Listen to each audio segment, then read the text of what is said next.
short and I wrote it. And it goes out to all of you here.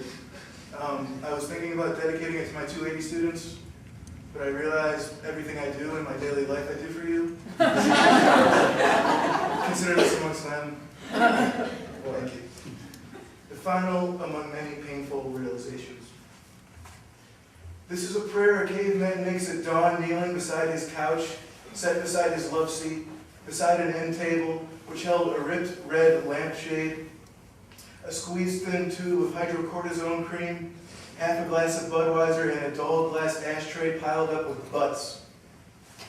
This is the end of the world, he sings, and then he makes a prayer. His knees sink into the carpet.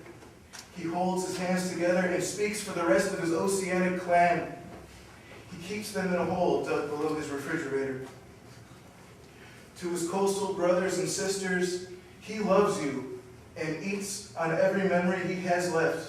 To all of you, he doesn't know who you are. He never saw you and knows you only by voice or scent.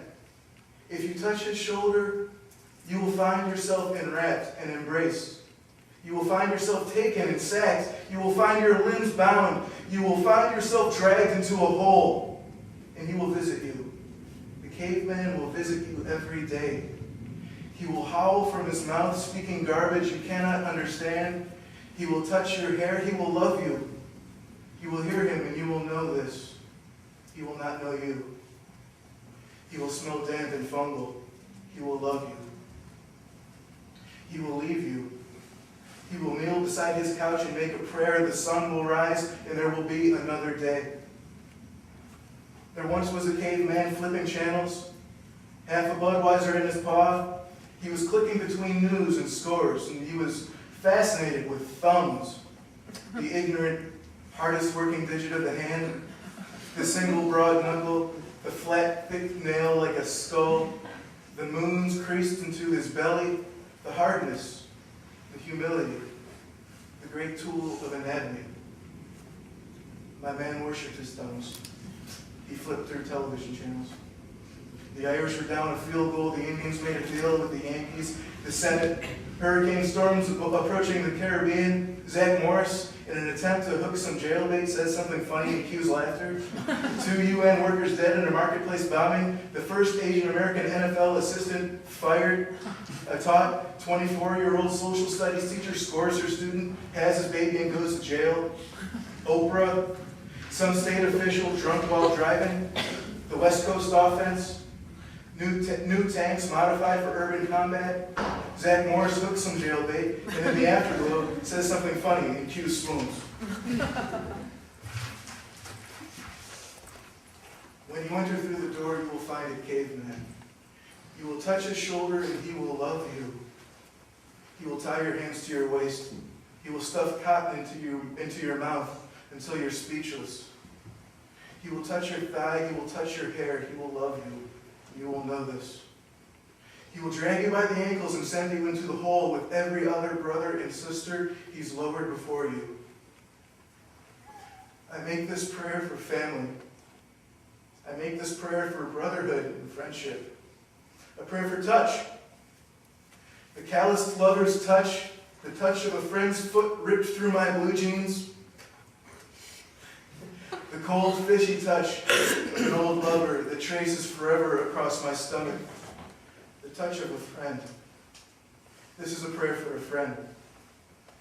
To those who I've deserted, to those who I've loved and hated, to those I've lied with at midnight as the sky turned impenetrably black, holding your hands and cursing as we fucked.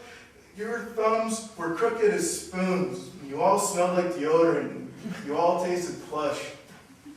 To all those I've cheated, to all those I've left, to all those who remain, blessings. God bless the houses of my childhood. God bless the houses of adolescence. God bless the schools and churches. God bless the dormitories and colleges. God bless the grasses I've tread. God bless the sun and moon. God bless the flowers. God bless the heat and sweat of these walls.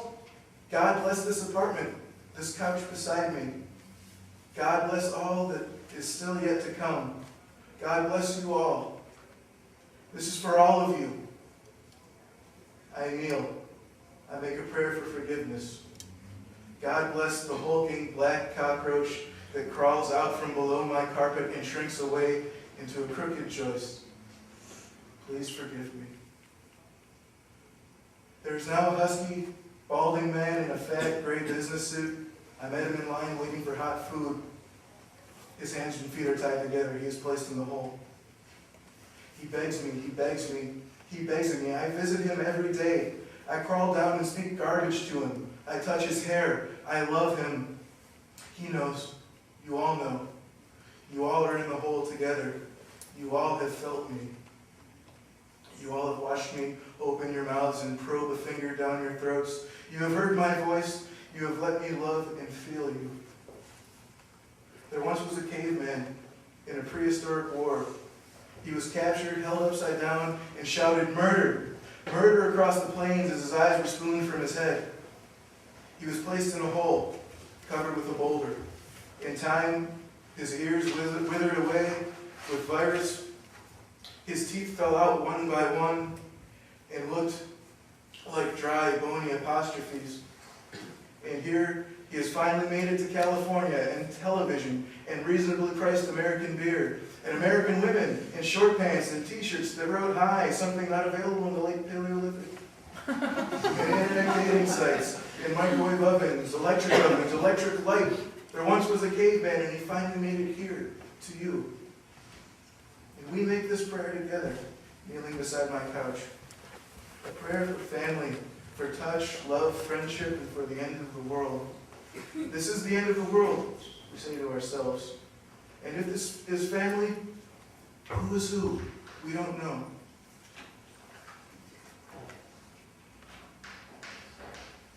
We don't know who is the father. We don't know who is the mother or aunt or brother. Who among us in the hole is the rebellious middle child who runs away at 17 and is found days later in the next state, starving and freezing with skinned knees?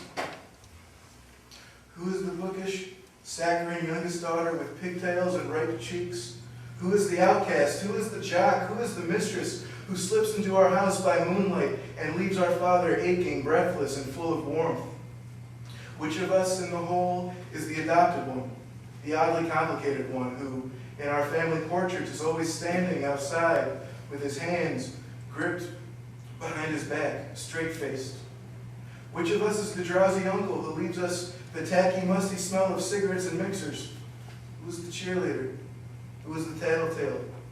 Who are the pets? The dogs, the kittens, the goldfish in the hole? Who is the maid? Who is the driver? Who is the next-door neighbor who leaves tomatoes from his garden for us on our back stoop? Who is the crush? Who in the hole is the villain? Who is the one we all turn to? Who is the one we wake with? I don't know.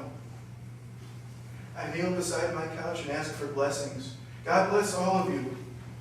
God give thumbs to you all. God lead you from here. God give you good fortune. God remember you all. God give me the strength to reach into the hole. God give me the hands to touch all of you there. May I reach down. May your hands grab me. May we hold each other. May we never be alone. May the world eke on. May the universe continue to separate and divide.